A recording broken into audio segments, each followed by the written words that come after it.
사도신경으로 신앙 고백하겠습니다. 나는 전능하신 아버지 하나님, 천지의 창조주를 믿습니다. 나는 그의 유일하신 아들, 우리 주 예수 그리스도를 믿습니다. 그는 성령으로 잉태되어 동정녀 마리아에게서 나시고 본디오 빌라도에게 고난을 받아 십자가에 못 박혀 죽으시고 장사된 지 사흘 만에 죽은 자 가운데서 다시 살아나셨으며 하늘에 오르시어 전능하신 아버지 하나님 우편에 앉아 계시다가 거기로부터 살아있는 자와 죽은 자를 심판하러 오십니다. 나는 성령을 믿으며 거룩한 공교회와 성도의 교제와 죄를 용서받는 것과 몸의 부활과 영생을 믿습니다. 아멘.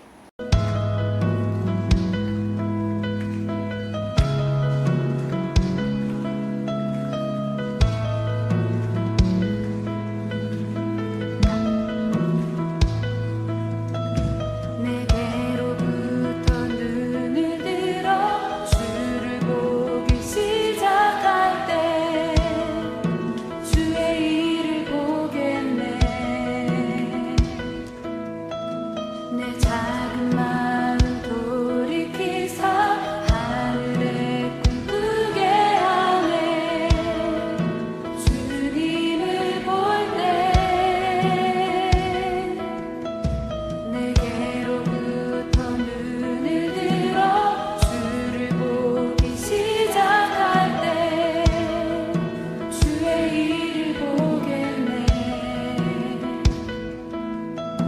내 작은 마음 돌이키사 하늘에 꿈꾸게 하네. 주님을 볼 때 모든 시선을 주님께 드리고 살아계신 하나님을 느낄 때 내 삶은 주의 역사가 되고 하나님이 일하기 시작하네.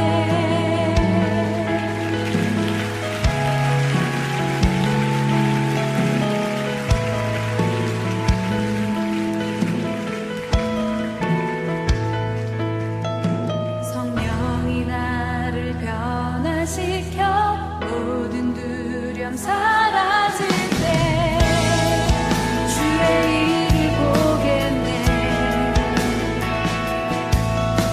황폐한 땅 한가운데서 주님만을 알게 되리. 주님을 볼 때 모든 시선을 주님께 드리고 살아계신 하나님을 느낄 때 내 삶은 주의 역사가 되고 하나님이 일하기 시작하네. 모든 시선을 주님께 드리고 살아계신 하나님을 느낄 때 내 삶은 주의 역사가 되고 하나님이 일하기 시작하네. 하나님 아버지, 이 혼란한 상황에도 불구하고 온라인으로나마 예배드릴 수 있게 허락하심 감사합니다.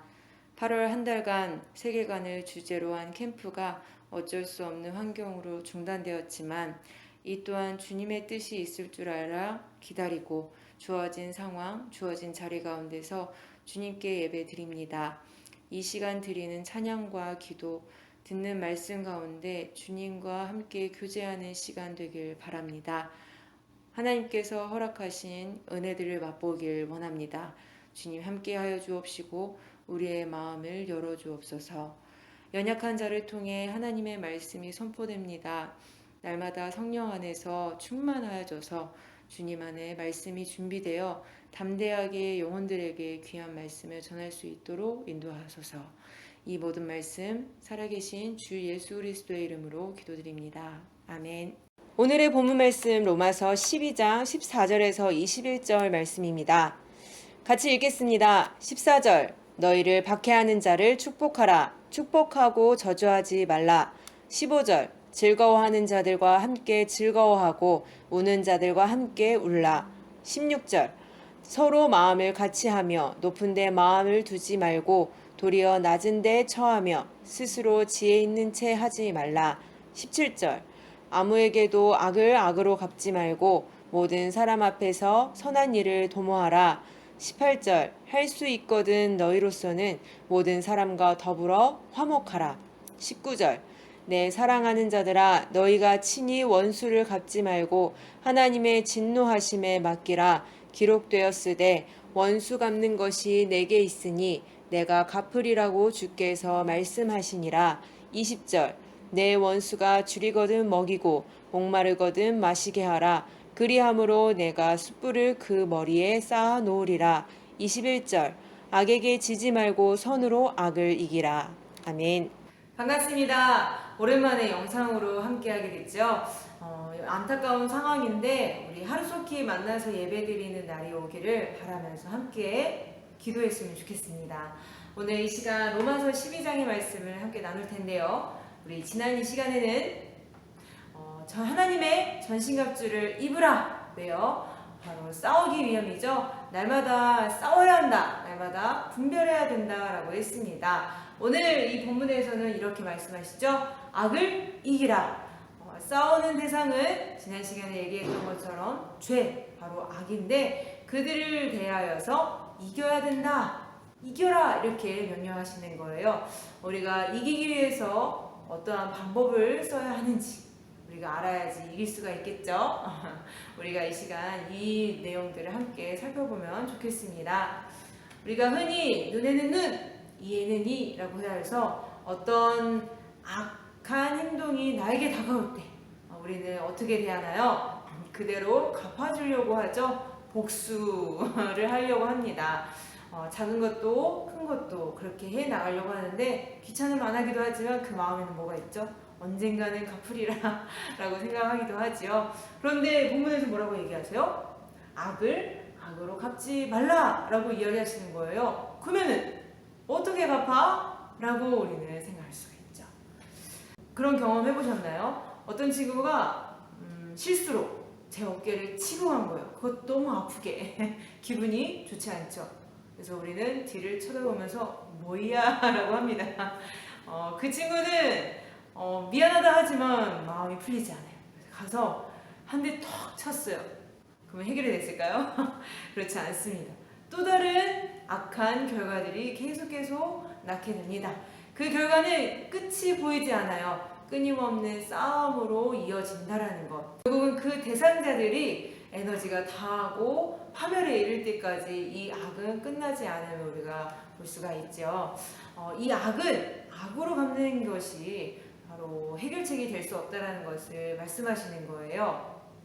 혹시 내 안에 이러한 악의 고리가 있진 않을까요? 또한 우리 교회 가운데 이런 나와 관련된 악의 고리가 있진 않은지, 내가 세상에 살아갈 때 그 악의 고리가 형성되어 있진 않은지 우리는 살펴봤으면 좋겠고, 있다 한다면 이러한 악의 고리를 우리가 하루속히 끊어버리고 그 악의 고리 가운데 벗어나는 우리가 되면 좋겠습니다. 우리는 계속해서 악을 해결해 보려 하지만 우리의 힘으로는 되나요? 되지 않아요. 계속 하면 할수록 늪에 빠지는 것처럼 더욱더 그 자리 가운데 고립되기 마련입니다. 우리에게는 분명히 새로운 삶이 주어졌다라고 이야기를 했었습니다. 그런데 그 악에게 지게 되면 그 삶 가운데서 벗어나지 못하고 내게 주어진 삶을 누리지 못하게 되는 거예요. 계속해서 매이게 되는 결과를 낳게 되죠. 이렇게 되지 않기 위해서는 우리가 악을 이겨야겠는데, 그럼 도대체 어떻게 악을 이길 수 있을까? 우리가 그 방법을 한번 알아보도록 하겠습니다. 우리 19절의 말씀이 이렇게 말씀하시죠. 하나님의 진노하심에 맡기라. 네, 아멘. 이 악이라는 것을 내가 직접 대항하려 하지 말고 이 모든 것들을 하나님께 맡겨라 라고 이야기하는 거예요. 내가 해야 되는 거 아니었나? 라고 볼 수 있지만 사실 그 죄됨을 결정하시는 분은 절대 선임 하나님밖에 없습니다. 그러니 이 모든 것들을 하나님께 맡겼을 때 하나님께서 모든 것들을 바른 길로 인도하신다는 것을 우리가 믿어야 하겠죠. 실마리가 풀리는 그 가운데 하나님께서 보이신 그 선의 흐름 가운데 우리가 잘 타고 가면 되는 겁니다. 우리가 기억했으면 좋겠습니다. 그래서 이렇게 말씀하시죠. 선으로 악을 이기라 라고 하는 거예요. 나와 악 이렇게 대치하게 두지 아니하시고 선으로 악을 이기라고 말씀하시죠. 선으로 악을 이긴다는 게 무슨 말씀일까요? 선 누굴까요? 절대 선 바로 하나님이시죠. 하나님으로 그 악을 이기라. 절대 그 악은 선에게 이길 수밖에 없는 흐름으로 갈아타게 되는 거죠. 하나님을 앞세우고 하나님과 함께 동행하여서 그 악을 정복해내는 우리가 되면 좋겠습니다. 본문에서 이렇게 말씀하십니다. 핍박하는 자에 대하여서 축복하라 라고 하시고 또한 함께 즐거워하고 함께 울며 또 할 수 있는 대로 화목하라 라고 이야기를 하세요. 이렇게 선의 방법으로 악을 이길 수 있다는 것을 말씀하시는데 바로 선행함을 이야기를 하는 거죠. 어떤 친구가 지우개가 필요하다 해서 기꺼이 지우개를 내어주는 그 마음 얼마나 예쁜가요? 그리고 어떤 친구 돈이 없어서 밥을 못 먹으면 데려와서 밥을 새 먹입니다. 이런 것도 선행이라고 할 수가 있죠. 또한 이렇게 공식적인 그런 단체에 가서 함께 굶어 있는 그들에게 가서 먹을 것을 주고 많은 것들을 필요를 채워주는 것들, 이 모든 것들을 선행이라고 할 수가 있습니다. 그런데 이 선행이라는 행동에 초점을 두고 본다 한다면 그리스도인에게 해당되는 것만은 아닌 것 같습니다. 예수님을 믿지 않은 많은 종교인들 그리고 종교를 갖지 않는 많은 사람들도 이 선행이라는 것을 많이 하고 있기 때문인 거죠. 그런데 우리가 초점하고 있는 것은 바로 악의 고리를 끊는, 악을 이기는 선, 그리고 그에 대한 선행에 대해서 살펴보는 거잖아요. 이 모든 선행들이 바로 이에 해당되는 것일까 우리가 생각해 볼 필요가 있죠. 우리 베드로전서 2장에 보면 이렇습니다. 너희가 부르심을 받았으니 그리스도도 너희를 위하여 고난을 받으사 너희에게 본을 끼쳐 따라오게 하려 하셨느니라. 아멘. 자, 왜 부르심을 받았냐? 바로 선을 행하기 위하여서. 근데 그 선의 행함의 본이 바로 그리스도라는 겁니다. 우리가 그리스도의 그 사역들을 지난 시간들 통해서 살펴보았는데 마태복음에 어떤 내용이 나와 있나요? 병든 자를 치유하고 배고픈 자들을 먹이시는 많은 사역들을 하는 것을 우리가 보았습니다. 보았을 때 예수님은 그 필요를 채우는 것으로 끝나지 않았어요. 바로 이 영혼에 대하여 가장 문제의 근원되는 그 죄라는 것을 알고 그 죄를 해결하기 위해 이 땅에 오셨다는 것을 우리가 충분히 알고 있고 죄 있는 이 인간들의 삶이 얼마나 비참한 상태인지를 누구보다도 잘 알고 계셨습니다. 그러하니 이 영혼을 향한 긍휼한 마음으로 그들에게 다가갔지요. 또한 그들을 그 상태로 육체의 필요만 채워준 것이 아니라 문제의 근원되는 죄와 그 사망 가운데에서 온전히 생명 가운데로 인도하시는 구원을 베푸셨다는 것을 우리가 볼 수가 있죠. 바로 이 그리스도의 사역은 이 영혼에 대한 사역이었다라는 것. 바로 이 선행 또한도 그리스도를 따라가는 선행입니다. 아무나 할 수 있는 것도 아니고 무조건적인 희생이 아니라는 것. 정확한 기준을 가지고 베풀어지는 그 행위, 선한 행위라는 것을 우리가 알 수가 있는데 바로 죄의 감각을 가진 사람들, 구원함을 받은 그 사람들이 베푸는 그러한 선한 행실을 이야기한다는 것을 우리가 알 수가 있죠. 그렇기 때문에 먼저 하나님을 만난 자들만이 이 선행을 베풀 수 있습니다. 그래서 죄의 비참함을 알아서 아직도 죄에 허덕이는 그 사람들을 바라보면서 예수님의 마음을 담아 그들에게 긍휼한 마음으로 다가가고 또한 하나님께 받은 그 은혜를 가지고 가서 동일한 그 사랑을 베푸는 그런 흘려보내는 그 선행이라는 것을 알 때 분명히 세상에서 베푸는 그 선한 행위와 우리가 베푸는 그 선한 행위는 분명한 차이를 가지고 있음을 우리가 알아야겠습니다. 손으로 악을 이기라 라고 말씀하시는데, 우리가 악을 싸워 이기는 것이 아니라 바로 하나님께서 우리를 대신하여 앞장서서 이 싸움을 이기시고 모든 것들을 정복하신다는 것을 우리가 첫 번째는 알게 되었고, 두 번째는 악의 패턴을 선한 행실로, 특히 하나님의 은혜를 아는 그리스도인들의 분명한 선행을 베품으로 그 악의 패턴을 끊어버리는 것입니다. 이미 경험하였고 또 매일매일 경험해 나갈 그런 일들이라는 것을 우리가 알 수가 있죠. 하지만 세상은 여전히 그 악의 고리 가운데 갇혀 있습니다. 그들은 그럼에도 그 상태를 알지 못하고 안다 할지라도 그 악의 고리 가운데에서 어떻게 벗어날지를 모르고 있습니다. 그러니 우리가 먼저 경험한 자로서 그들에게 선행으로 다가감으로 인해서 그들에게 소망이 있음을 분명히 나타내 보일 수 있는 우리가 되어야겠죠. 이렇게 나눠주기 위해서는 분명히 하나님께서는 우리를 먼저 풍성하게 하실 거라는 것을 우리가 알 수가 있는데, 이 가운데 주의할 것이 있습니다. 바로 16절에 보면 높은 데 마음을 두지 말고 바로 교만을 주의하라라고 이야기합니다. 우리의 위치를 잊어버리는 거죠. 우리는 본래 죄인이었고 그 비참한 가운데 허덕이고 있는 자였다는 것을 항상 잊지 말아야 하겠습니다.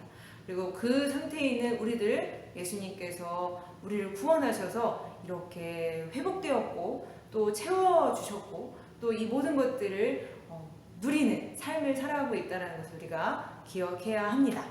이렇게 우리의 위치를 매일매일 기억하면서 하나님의 크신 은혜를 날마다 기억하면서 그 은혜에 거할 때에 우리에게 요구하신 그 선행을 날마다 당연스럽게 이뤄나갈 수 있는 우리가 되지 않을까 싶습니다. 그런 가운데 우리 날마다 선으로 악을 이길 수 있는 주님과 함께 동행하면서 살아갈 수 있는 우리가 되겠죠. 우리 날마다 그 선택의 기로에 놓이게 됩니다. 선택을 잘 해야겠는데요. 잘 분별해야겠죠. 이 분별이 중요한 이유는 대부분의 문제가 이 악을 선이라고 착각하여서 선택하고 그 흐름에 딸려가기 때문이에요. 나중에는 깨닫고서 다시 돌아와서 다시 선으로 가지만 분별력이 별로 없기 때문에 다시 악으로 헤엄쳐 가곤 합니다. 우리가 이 안에 있는 죄성이라는 것이 너무 강하기 때문에 죄가 당연시 여겨지고 죄가 더 자연스럽게 느껴질 수가 있어요. 그래서 날마다 하나님과 함께 하려고 노력하고 하나님을 바라보려고 하는 노력이 너무나도 중요합니다. 16절에 주의한 바와 다르게 금방 교만하여지면 나의 힘대로 살아가려고 하고, 그렇게 하다 보면 또 다시 악의 고리에 갇히게 되길 마련입니다. 우리가 이 점을 깨달아서 하나님과 동행함으로 선으로 악을 이기는 한 주간이 되길 바랍니다. 주님, 날마다 우리와 함께 해주시고 우리에게 승리를 확실하게 약속해 주시니 감사합니다. 우리의 연약함 잘 알고 있습니다. 주님께서 우리보다 더 잘 알고 계실 줄 압니다. 한 주간을 살아갈 때 주님께서 분별력과 선한 의지를 허락하셔서 가는 길마다 과정마다 살아계신 하나님과 함께 승리를 경험하도록 인도하소서. 코로나로 인해 불안함을 겪고 있습니다. 세상은 교회 탓을 하며 비난하고 있는 상황에서 우리의 잘못한 점이 있다 한다면 바로 잡아주옵시고, 주님 보시기에 선한 것은 주님께서 알아봐 주시고 그 선함이 때가 될 때 주의 영광을 위해 드러나게 하옵소서. 코로나로 인해 많은 사람들이 고통을 겪고 있습니다. 이들을 기억하시어서 위로하여 주옵시고 백신 개발이 속히 이루어져 예배와 교제가 회복되길 바라옵나이다. 이 모든 말씀 우리 주 예수 그리스도의 이름으로 기도드립니다. 아멘. 주께서 가르쳐주신 기도드리심으로 2020년 8월 23일 청소년부 예배를 마치겠습니다. 하늘에 계신 우리 아버지여, 이름이 거룩히 여김을 받으시오며 나라의 임하옵시며 뜻이 하늘에서 이루어진 것 같이 땅에서도 이루어지이다. 오늘날 우리에게 일용할 양식을 주옵시고 우리가 우리에게 죄 지은 자를 사하여 준 것 같이 우리 죄를 사하여 주옵시고 우리를 시험에 들게 하지 마옵시고 다만 악에서 구하옵소서. 대개 나라와 권세와 영광이 아버지께 영원히 있사옵나이다. 아멘.